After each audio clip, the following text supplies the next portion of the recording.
We like to talk about writing here, but today let's discuss publishing. We all know it's difficult, but sometimes we skim over the first question a new author has to ask. How should they publish their story? There are two main methods, traditional and self-publishing. Both have their pros and cons, and our friend Ann Christy, who has over 10 years of experience in both, has kindly agreed to help us talk through them. Glad to be here, Adam. Traditional publishing came mostly in the form of holy books until 1439 when Johannes Gutenberg invented the printing press. Today there's a few big publishing houses who select stories they think can sell. Submitting your work can be a challenge though. Many of the big publishers require that authors have an agent, and even then, getting your foot in the door can be difficult. Finding a great agent, while not easy, is worth it. They are there to help polish your story and get it published, and that's fantastic. If you decide to go this route, make sure your manuscript is edited and ready to impress. Then find authors who write similar stories and see who represents them. And always keep an eye out for agents in places like Agent Query or Query Tracker or social media. You may stumble on gold. Submitting to smaller presses often doesn't require an agent, but that doesn't mean it's any less competitive. Before you submit anywhere, read some of their published work and get to know what they like. Editors can tell when an author isn't familiar with their catalog or hasn't even read the submission guidelines. That's the easiest way to make sure you never get a response. Even then, a lot of it comes down to luck. Submitting to the right person at the right time with the right story. Don't be discouraged by rejections or silence. Just keep submitting to relevant publishers. Some of our favorite books today were submitted repeatedly for years. Stephen King's first novel, Carrie, was rejected 30 times. 30. He famously threw the manuscript into the trash before his wife, Tabitha, pulled it out. It helps to have someone around who believes in your story, but at the end of the day, you have to be its biggest cheerleader. On the bright side, if you can get in, large and small publishers alike tend to make the process easy. They handle all the research, marketing, commissioning art, and anything else that needs to be done. Marketing is hard and it can feel awkward to put yourself out there, so that's actually a pretty good deal.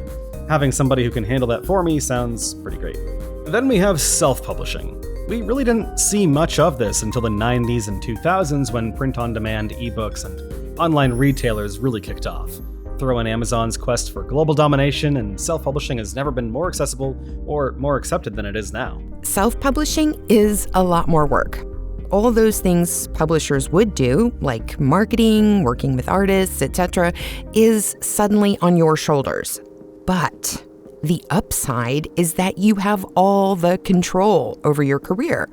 It also means you don't have to split the profits with anyone else, which is nothing to sneeze at.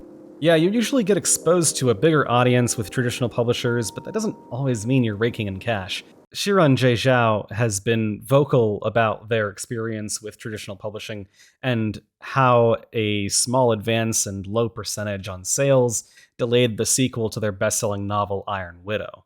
So the Iron Widow sequel, Heavily Tyrant, isn't coming out until April 30th, 2024. It's because publishing didn't pay me enough to prioritize writing it. I wrote Iron Widow in my last semester of university and sold it January 2020. But it was a small deal because even though many editors wanted it, basically all American publishers were like, we don't actually think this will sell more than a few thousand copies. So the advance I got for this was not a livable wage. I had to prioritize projects that actually brought in reliable money. And this is even with me knowing that Iron Widow was going to be a bestseller months in advance because of the amount of hype and pre-orders that it had. But you can't eat hype. You can't pay bills with it. So until that money actually materialized, I had to focus on other projects. When I was first getting started, I reached out to Hugh Howey, who gave me permission to tell my own tale in his wool setting. He'd self-published, was still self-published at that time, and was a huge advocate for that. So I did my research and followed suit. Very soon after, I was offered contracts by small presses, but they didn't offer me much. Besides, I loved the ability to make my own decisions about the story and the presentation, so I stuck with self-publishing. Going on your own can seem daunting at first, but there are so many tools and resources available now. One of my last published works, Dead Woman's Journal, is a great example. I wrote it, then hired an editor and a proofreader. I used the same cover artist that did the series and also created the social media and advertising graphics. Because I have a good sound room and love voice acting, I was able to do my own audiobook performance and sound engineering, but for most authors, that would also be something they hire out. Finally, during the launch, I used my mailing list service and booked ads on various newsletter services. Also, no traditional publisher would have ever published this book, since it was meant to be a gift to fans of the Between Life and Death series. So, that's another bonus point for self-publishing. Self-publishing can be difficult, and the costs can add up, but it's probably easier now than it ever has been. Once you have a system in place, it's almost automatic. You can publish a book to KDP in one afternoon. That said, there is a lot of competition. Success is far more likely when an author does their research. Research is key, especially in marketing, which is tricky because algorithms, keywords, readership trends, and the best places to spend your advertising dollars changes all the time. It's really hard to recommend anything because whatever I say now could be irrelevant in 6 months. So when you do research marketing, make sure to seek out lots of different perspectives. That said, one thing that will never change is the power of word of mouth. A lot of authors get stingy about sending copies of their book to people, but if you don't have anyone reading it, no reviews or recommendations will come. And that makes it harder for people to take a chance on the book or an author they've never heard of. Send a copy to anyone who will read it. That doesn't lose you any money, especially if you're handing out digital copies. Consider it an investment in your career. Marketing is the biggest challenge any self-publisher faces after completing a book. And the truth is, I'm a writer, not a marketer. And I don't want to be a marketer and spend 8 hours a day doing A/B tests on which subject line on an email will grab people's attention. To me, that sounds like purgatory. That said, it's really hard to be seen without advertising. I tend to take a low-key approach and put my books into professional newsletters like Robin Reads or Book Barbarian whenever I place something on discount. But that's because I've been at this for a while and already have established readers. For a new author, that's not enough to break out anymore. Social media platforms like TikTok or Instagram are great tools to build up an audience and anticipation for your work. Right, I got a chance to speak with Shelby Lay a while ago, and she was a big advocate of this. Her advice: be active and consistent on 1 or 2 platforms. Pick a couple that you like and show up a few times a week. And when your book is coming out, hype it up early. She started talking about changing with the tides 5 months before it launched. It's the same way with traditional publishing, and part of why publishing takes so long. Speaking of which, let's say that hypothetically, I mean, if a friend has this novel they've been working on and they'd like to publish traditionally, but aren't sure where to start. Say no more. A stair-step approach might be the best move for your friend.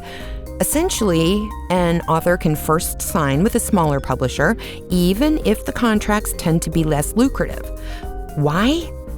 Remember that many big publishers will only accept agented submissions, and many agents won't accept clients who aren't already published. Accepting a contract from a small publisher gets that box checked. After you have some published work under your name, you'll look a lot more appealing to publishers and agents alike. So basically start small, work your way up.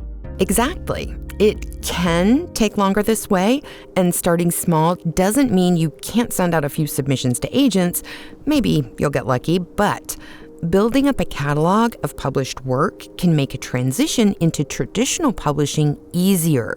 And each time you publish something new, you'll have a better sense for what to expect with the next story. and grow your audience at the same time, which is always a plus. Publishing is difficult, but no matter what path you take, there are things you can do to set yourself up for success, or at least a better chance of success. We've learned a lot about that over the last few years, since we are actually publishing Ann's next book. I'll pass it back to you, Ann. I'm always happy to pitch my books. The Never-Ending End of the World is a science fiction tale where time is the real enemy. And even the end of everything can be beautiful. So far, most people ugly cry at some point in the book, which absolutely delights me. It comes out on August 8th, but you can pre-order the ebook for just 99 cents. So, yeah, grab it while the grabbing is good. If the ebook isn't your thing, it'll also be available in print or audiobook. The link is below the like button, and them both while you're down there. And thanks so much for joining us, Ann. Thanks, Adam, and thanks for watching.